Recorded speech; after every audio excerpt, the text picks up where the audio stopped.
La entrevista del Telematutino 11, gente importante a tratar temas importantes. Nos acompaña el doctor Trajano Vidal Potentini. Él es presidente de la Fundación Justicia y Transparencia, académico, es un escritor de muchísimas obras jurídicas y es un invitado que lo tenemos con mucha frecuencia, especialmente cuando hay temas jurídicos de por medio. Buenos días, Trajano. Placer. Buenos días. Buenos días. Ramón, de verdad que gracias por este espacio que es una tradición pues, en el gusto de los dominicanos para tratar temas trascendentes y cómo vienen sucediéndose pues, los temas jurídicos en todo el ámbito. Ahora el despertar, ¿verdad?, de la persecución criminal del tema lavado de activos y narcotráfico en el país. Ya por ahí ya nos dio la pauta el amigo Trajano.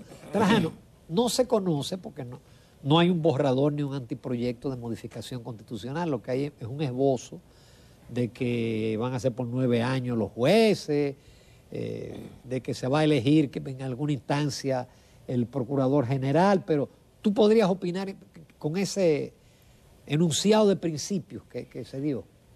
Claro que sí. De entrada nosotros lamentamos de que en ese espacio, Consejo Económico y Social, que siempre será positivo, pues uno ver en este caso el liderazgo nacional, pero en el componente político, que en definitiva pues son la partidocracia que vivimos, son quienes dirigen los destinos del país, el que haya este advenimiento, el que haya ese escenario de concordia y de tratar de poner los grandes temas sobre el tapete. Desde luego es muy ambicioso la planificación del presidente Abinader, hablar de 13 temas que cada uno se va subdividiendo en múltiples temas más, será un poquitito difícil y pudiera distraer lo que es la esencia de la discusión del aspecto constitucional, que es medular y que debería ser el primero a considerar, porque la estructura es la base para entonces de ahí pues irnos a otros escenarios, otros espacios ya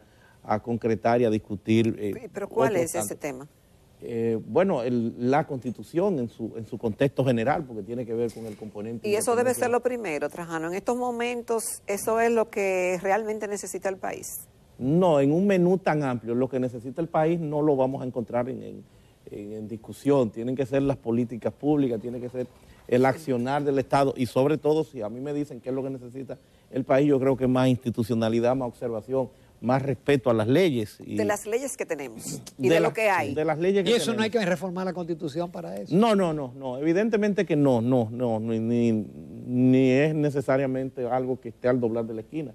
Más urgente pudiera ser discutir, para mí que debería estar en primer plano, la narcopolítica a raíz de todo esto que ha sucedido, el crimen organizado, la seguridad ciudadana, el tema económico. Yo creo que son de los temas pues más acuciantes. Diferir, dejar el aspecto de reforma fiscal porque no le vemos la viabilidad en el momento. Pero bien, dentro de ese gran menú, pues lo que habría que priorizar a partir del escenario, discutiendo, que no tiene que ser un tema objeto de este momento, ya lo que sería la reforma constitucional. De la reforma constitucional te puedo decir que sí, que es positivo el que se pueda apartar, sacar el Procurador General de la República del Consejo Nacional de la Magistratura, pero no para dejarlo en 7 miembros. Yo creo que habría que ampliarlo a unos 9 miembros, el Colegio de Abogados perfectamente pudiera ser incluido y de igual forma pues también algún rector de las universidades, una representación de las universidades, desconcentrando el componente político. Eso en alguna forma para teorizar sobre ese particular, porque como señalan ustedes, tendríamos que considerar previamente, ante todo, lo que es la seguridad ciudadana y con ello el aspecto integral que hoy por hoy supone entonces la reforma al aparato policial del país. Si vamos a decir que 9 años los jueces, yo creo que 9 años es demasiado, más de 2 periodos constitucionales, el máximo debe ser 7 años, entre 5 y 7 años. Los mismos jueces se sienten rezagados, cansados, entonces no hay muchos puntos ahí que habrá que seguir discutiendo porque... Pero Trajano, en medio de una tradición donde las leyes en la República Dominicana para aprobarlas aún sean urgentes, como en el caso del Código Penal, el caso de la modificación de la Ley 8701 de la Seguridad Social, entre otras. Tenemos años, vimos lo que pasó con la ley de partidos y agrupaciones políticas, etcétera. Y la tradición es que duren mucho, aún en un organismo como es el Congreso de la República. Estas reformas tan ambiciosas, hay unas 12 o algunos dicen 13 y otros dicen que 14. Realmente, ¿qué piensa? ¿Cuáles son las expectativas que tiene la Fundación Justicia y Transparencia de que algunas de ellas se aprueben? Mira, ¿Habrá un consenso? ¿Se llegará a algún lado? de entrada te puedo decir que ciertamente desde nuestra óptica, nuestra posición, no vemos al momento la necesidad del aspecto reforma constitucional. Definitivamente que no es algo que tenga que tener esa prioridad. Esas tantas reformas en un solo escenario es muy difícil. Pudiera esto devenir en un mero ejercicio retórico sin solución. Parecería es una torre de Babel, porque fíjense ustedes que anteriormente la prioridad con que quedaron los partidos políticos en lo que fuera pues la ronda anterior era la emergencia de las reformas a las leyes electorales y con ello pues un código electoral o un código de la democracia que en definitiva es lo mismo y es lo que estamos nosotros planteando con otra denominación. Pero ya eso no tuvo ni siquiera en el tapete, ni siquiera se consideró, sino que ahora se pasó a lo que eventualmente pues sería una especie de reforma constitucional. Entonces yo he dicho que en ese solo escenario es matemáticamente imposible que converjan estricta exclusivamente los actores políticos en una diversidad de temas en donde no están quienes sí encarnan los intereses y el ámbito específico o de especialidad de esos temas. Si tú vas a discutir el tema del agua, pues tú tienes que buscar los medios ambientalistas y demás, qué sé yo, los que estén inmersos, los que estén metidos, los que tengan algún grado de interés y conocimiento profundo y especializado en ese sector. Asimismo también lo que sería la reforma fiscal. Entonces los actores que están ahí no son los que están llamados a considerar, a trabajar, aún subdividiéndose en una serie de mesas. Entonces pudiera esto devenir en un esfuerzo retórico, inútil, lamentablemente, que no obstante, pues yo saludo la intención de que el liderazgo político esté reunido tratando de buscar un advenimiento y en ese sentido y grado de armonía. Yo creo que los diálogos siempre son positivos, pero no nos hacemos muchas ilusiones. Aunque no se llegan a ninguna parte. No nos hacemos mucha ilusión alrededor de lo que se pudiera generar ahí. Hay que tener una metodología, hay que priorizar. Decía Guillermo Moreno que él estaba más confundido después de la segunda reunión. El caso Falcón, diputados involucrados, funcionarios del gobierno, una penetración increíble ya del narco, podemos hablar de narcopolítica, porque antes era solamente el financiamiento, pero ahora hay figuras claves del narco en nuestro Congreso y los que no sabemos qué hay en los municipios. ¿Cómo enfrentar eso, Trajano? Mira, lo primero que yo creo que en el orden didáctico habría que tratar de refrescar cuál es la simbología, de dónde sale el nombre de Falcón, para uno ver por dónde pudiera andar el Ministerio Público. Es en referencia a un emblemático juez, Giovanni Falcone, un juez italiano, que tuvo dentro de su prioridad lo que era descabezar la Cosa Nostra, enfrentó esa gran mafia, la mafia siciliana en Palermo, y llevó más de 500 personas al banquillo de los acusados y logró condenas sumadas por el orden de los 2.600 y tantos años. Wow. Posteriormente, en el año 1992, duró unos años en ese proceso y en ese seguimiento, pero evidentemente que lo que abrió fue una gran caja de Pandora y logró todas esas condenas. El juez más emblemático, le dieron el premio al coraje civil y terminó pues explotado con más de 500 kilos de dinamita, de explosivo, producto de la mafia en ese seguimiento en el 1992. Hace unos 3 años que salió pues el asesino de él y eso fue muy criticado, con una libertad condicional después de estar preso unos 25 años. Entonces esa es la simbología. Parecería que el Ministerio Público se está planteando pues aperturar, abrir esa gran caja de Pandora y por eso ven ustedes que esto continúa extendiéndose por todo el territorio nacional porque se trata de una gran red de narcotráfico, pero sobre todo, y ojo con esto, por eso yo soy de los que cree que el aparato punitivo dominicano está todavía coja, esa mesa de política criminal, Le falta una pata principal. ¿Y qué le falta? Una pata que nosotros pudiéramos traducir como ley de extinción de dominio, para poder acopiar, para de forma efectiva esa persecución de la delincuencia, poder concretarla en la traducción de un descomiso final y definitivo de lo que son los bienes muebles, inmuebles, los bienes en toda su consideración. Estamos hablando de 50.000 millones de pesos, que sería lo que habrían intervenido en el momento, algo que continuaría creciendo. Pero ¿cuál es el mal de origen que tendríamos a la hora de esa denominada llamada imputación objetiva? Que el crimen precedente del lavado de activos es el narcotráfico, pero resulta que no vamos a seguir, no vamos a desarrollar en suelo nacional lo que es ese crimen precedente que sería el narcotráfico, sino que eso se da en función de la cooperación internacional que tenemos con la DEA, y es a la DEA que le corresponde quien le va a dar su tratamiento discrecional a partir de su modus operandi, a partir de sus intereses. Hay muchas personas de esas que ahorita vendrían para acá porque lo que se da es un proceso de negociaciones, porque a la DEA, a Estados Unidos, no le interesa necesariamente el que se está llevando, sino la amplitud, la complicidad, el control con la cantidad menores de recursos, y dentro de esa imputación objetiva, aún sin tener las pruebas, le dan los insumos que le permiten a ellos entonces ir quirúrgicamente a buscar. Entonces, ¿qué problema tenemos? Que aquí no se está agarrando droga, no es un tema de droga, no se va a juzgar por droga.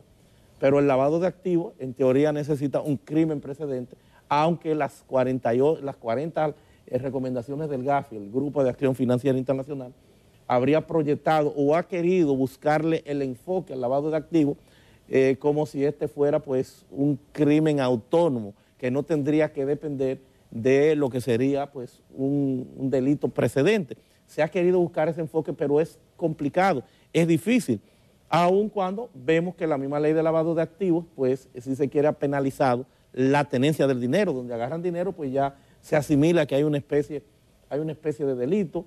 Esta ley de lavado de activos pues tiene vocación punitiva yo diría que del 80% de todo lo que se cometa a nivel de crimen, porque dice que de 3 años en adelante, aquí tenemos pena hasta de 40, o sea que estamos dejando una franja de 37 años en el orden punitivo, siempre y cuando haya como tú verificar el que se ha producido, el que ha generado esa actividad delincuencial, ha generado dinero. Pero aquí tenemos básicamente ese inconveniente, de que a la hora de la verdad tú vas a desarrollar una gran persecución, pero más temprano que tarde, si no hay un crimen precedente, de dónde se sacó ese dinero, pues esa gente irán a las calles.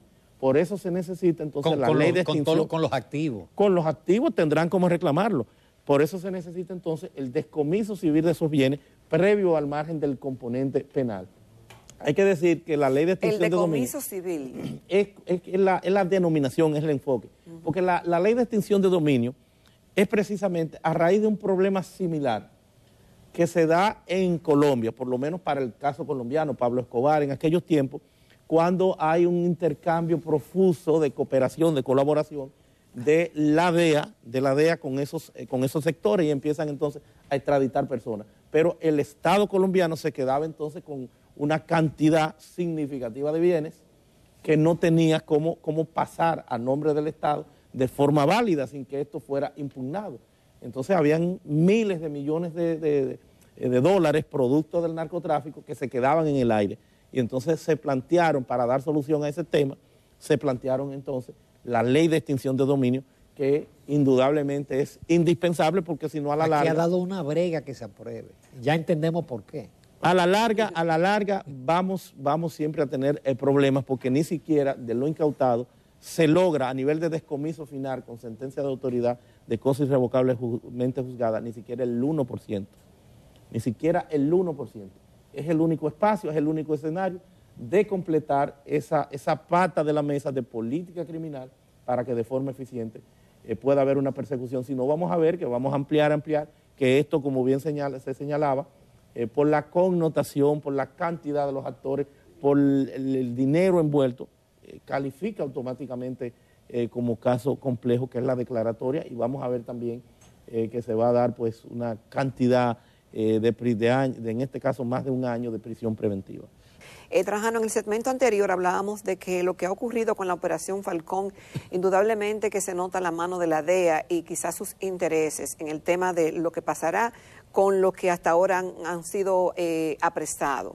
La prensa ha dado detalles de lo que se ha dado a conocer, de la cantidad de dinero que movían, de la cantidad de drogas, de la cantidad de vehículos de alta gama, de propiedades, de objetos de lujo, etcétera. Pero si se habla de que en nuestra jurisdicción, si se podía decir así, y me corrige, ni en el caso de los lavados de activos debe haber un delito precedente. La gente entiende que lo que se ha dado es un golpe al narcotráfico. ¿Realmente pudiéramos decir que es un golpe al narcotráfico y que esto servirá de algo, teniendo en cuenta la realidad jurídica del país? Bueno, servirá para tener un control más efectivo, en el caso concreto de la DEA, porque eso le va a permitir el desmonte de esta estructura criminal. No obstante, hay que decir que son rutas que se vuelven a reencauzar, a reorientar, porque estamos hablando de un fenómeno que toca de forma vital a la República Dominicana por la condición de país puente y por qué no de ese escenario abierto, sin control, que tenemos ahí al lado, que es Haití, y esta gran franja marina, que es la que sirve entonces para hacer acopio de esas tantas drogas que vienen de Venezuela, Colombia, bueno, de Sudamérica en términos generales. Y República Dominicana es un punto importante, no solamente para Estados Unidos, sino a nivel de tráfico, de trasiego de drogas, sino también para Europa. Entonces es importante para la DEA descabezar por lo menos la connotación de este grupo criminal que tenía pues sus tentáculos espartidos ya como una estructura que habría permeado incluso, como se está advirtiendo, el componente político. Yo soy de lo que digo que sería al día de hoy, en este momento, decir que nosotros tenemos un narcoestado. No se puede decir, sería una exageración. Pero sí de que hay narcopolítica, sí. No solo narcopolítica, sino que hay una narcoeconomía. Narcoeconomía, la economía, ay, mi madre. Sí hay entonces un lavado de activos importante. Y que lo más seguro tendrá un peso en el PIB o algo así. Sí. Claro que sí. Un amigo nuestro escribió que él pensaba que eso oscilaba entre 1 y 4 puntos porcentuales del PIB. Y eso es lo que explica por qué esta economía crece tanto, que es la economía que más crece. Sí, No son un fenómeno. Y eso tiene una explicación quizá por ahí. El sector inmobiliario, el sector de zona franca, los dealers y tantas modalidades de negocio que tú adviertes que siguen todavía pujantes pese a esa retracción y a lo que ha sido en el orden económico, yo nunca había impacto visto, Yo nunca había visto tantas torres en construcción como ahora, que tú no ves un letrero que dice financiado por el banco tal. Desde luego no es un tema de ahora, ha sido un tema de tradicional. Eso era antiguo, o sea, financiado. Tú no ves un letrero, tú ves torre y torre y torre. No, y duraban mucho, ahora lo hacen en un santiamén. Sí. Pero a lo que se refiere Ramón es que esas torres, pues la mayoría de las veces, no está financiándolo ningún banco, no es un esfuerzo extra, sino que posiblemente sea de un solo dueño y el objetivo de la misma no sea ni siquiera la venta. En muchos casos pues lo utilizan para alquiler. Entonces, ciertamente sí, hay un lavado de activos importante en la República Dominicana. Desde luego, el Estado está a la par con pues darle algún grado de respuesta a esto que tiene pues un componente transnacional, como lo sería esa ley tipo de lavado de activos, la 155-17 que tenemos en el país, y que ha sido pues un proyecto, o si se quiere, el seguimiento de lo que fuera la 1795, que en principio estaba orientada como lavado de activos nada más a la actividad del narcotráfico. Posteriormente a la 72-02, que ya era otra ley de lavado de activos y que ya incluía, por eso recuerdan ustedes el tema bancario, en donde se hablaba de lavado de activos sin que eso estuviera asociado necesariamente al tema drogas. Y estuvo esa ley unos 15 años y ya esta nueva ley que tiene entonces ese grado, ese sentido de integralidad y por qué no esa hegemonía para el Ministerio Público, para las autoridades, Dirección General de Impuestos Internos y lo que son los estamentos propios de esta ley, los denominados o llamados sujetos obligados, donde le puedo decir desde ya a ustedes que se puede observar que la tenencia del dinero se ha convertido en una especie de crimen. Se ha criminalizado la tendencia del dinero, al que le agarran dinero, pues lo traducen. Trajano, en el proyecto original los partidos políticos eran sujetos obligados y eso lo sacaron. Sí. Y los candidatos no son sujetos obligados tampoco. Y son también en otros países. Porque fíjense qué pasa, esta ley es fruto de estándares tipo que se plantean a nivel de unas recomendaciones, las 40 recomendaciones del GAFI, que eran 49, después se bajaron de nuevo a 40 recomendaciones porque se incluyó después del 2001 lo que fuera pues el tema del terrorismo y se asoció conjuntamente para darle solución, para darle un tratamiento a lo que sería ese sistema, ese esquema de persecución punitiva del crimen en estos niveles, el narco, en este caso el lavado de activos y conjuntamente con el terrorismo. Entonces ahí se ha considerado el que se tengan que observar todos esos estándares y uno de ellos es que los partidos políticos deben ser sujetos obligados, pero dentro de las negociaciones, el proceso, fue a lo que los partidos políticos pues se opusieron y se sacaron. Eso habría que considerarlo a partir de una serie de mecanismos que prevé la misma ley, de que los partidos también sean sujetos obligados. Porque saben ustedes que vivimos en una partidocracia. Parece que los mecanismos de vigilancia que pudiera ser la DGI, que pudieran ser una serie de organismos reguladores, como que están fallando porque se mueve muchísimo dinero. ¿Qué debería despertar sospecha, qué sé yo? Alguien que está depositando muchísimo dinero todos los días o que está comprando vehículos. Eso. Miren, lo que pasa es que aun cuando se le ha asignado esa gran responsabilidad a la Dirección General de Impuestos Internos lo que necesita es recaudar.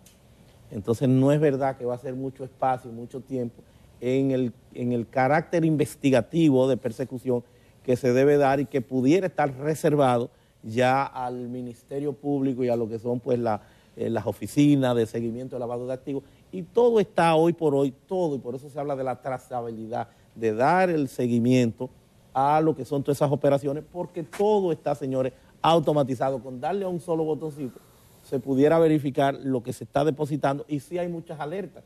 Y eso le permite entonces iniciar algún grado de investigación, pero pudieran estar pescando en río revuelto o remando sin sentido si no tienen cómo concretar esto con el delito precedente. Es muy difícil porque es mucho el dinero que se mueve, entonces si tú no adviertes conjuntamente a la cantidad de dinero que pueda tener una persona, a alguna actividad que pudiera marcarse en la sospecha de la comisión de un delito, sería diferente, porque sobre todo hay un garantismo alrededor de todos los individuos, la verdad interina que se llama presunción de inocencia y que tiene raigambre constitucional, entonces hay que tratarte como tal, es un poquitito complejo, pero evidentemente que hay muchas señales que pueden despertar, que te pueden llamar a lo que sería pues una investigación, un seguimiento más profundo.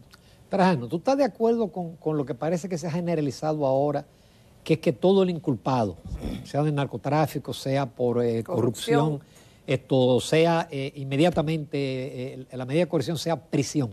No, ese es un problema, ese es un vicio que tiene nuestro sistema en República Dominicana, porque aquí hay una especie de ciberdemocracia, es a partir de las redes sociales que se está calibrando, que se está evaluando qué es lo que la gente quiere. La gente no comprende, no entiende que la prisión debe ser la excepción. Sí, porque la gente entiende que si no hay prisión no se está haciendo no se está haciendo el trabajo, lo cual no es la realidad. Por eso tú decías, bueno, que el tema de impunidad no se traduce a inmunidad. O sea, el que un diputado, que lo que se protege es la labor legislativa, ni siquiera es el diputado o el senador, es la labor legislativa, el tema del quórum, el que las cámaras puedan sesionar. Ese importante poder del Estado tiene que tener esa protección especial. Entonces poco importa que tenga inmunidad o no, porque está la Suprema Corte de Justicia en condiciones, a partir de lo que es esa jurisdicción especial, de darle seguimiento. Ustedes recordarán el diputado del tema de los chinos en aquel entonces, que incluso fue condenado. ¿Y qué se hacía después de esa condena? Que se iba a la cárcel cada vez que recesaban las cámaras legislativas, porque durante las sesiones ordinarias, en este caso la legislatura ordinaria o extraordinaria que se verifiquen, es en ese momento que no pueden ser apresados. Exacto, ¿verdad? Entonces el diputado lo trancaban sí. Y regresaba cuando le correspondía y cumplió una condena, pero no solo eso, sino que volvió a ganar estando en la cárcel. Ahora, ganó otro periodo más estando. Entonces impunidad no es el sinónimo de inmunidad. Eso hay que comprenderlo y dejar que la justicia pues siga operando alrededor de lo que es ese trabajo con ese juez de la instrucción. Trajano, pero el Ministerio Público en diferentes casos ha dicho que esa investigación y ese caso está blindado. Blindado se traduce en que tienen todas las pruebas y que no hay forma que sea distinto a lo que ellos plantean. Pero si es así, entonces, ¿por qué la prisión preventiva? Bueno, porque se argumenta de que pueden variar, pueden escaparse, pueden variar pruebas. Pruebas. Ajá. Sí. Pero si está blindado. La prisión preventiva debería ser la excepción.